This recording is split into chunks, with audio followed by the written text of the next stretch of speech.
Okay, all right, okay. We're getting there. Again, normally I don't follow the national anthem, everybody. This isn't exactly a perfect comedy setup. I don't think anybody has ever seen anything like what happened the other night at Madison Square Garden. The love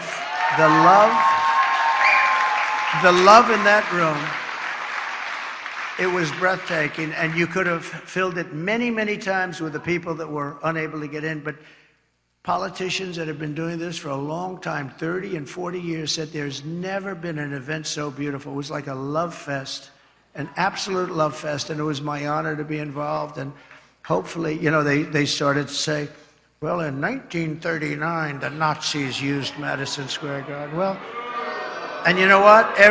But can you imagine it? In 1939, the Nazi, they would. But how terrible to say, right? Because, you know, they've used Madison Square Garden many times. Many people have used it, but nobody's ever had a crowd like that. And I tell you what, right now, nobody's ever had love like that. That was love in the room, and it was love for our country. Kamala intends to conflict and keep this misery going, and she's going to keep it going as long as she can, because that's the only way she can get elected.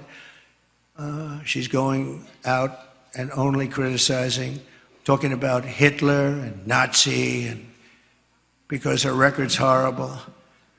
Her borders are the worst in the history of the world. There's never been a border in the world like this.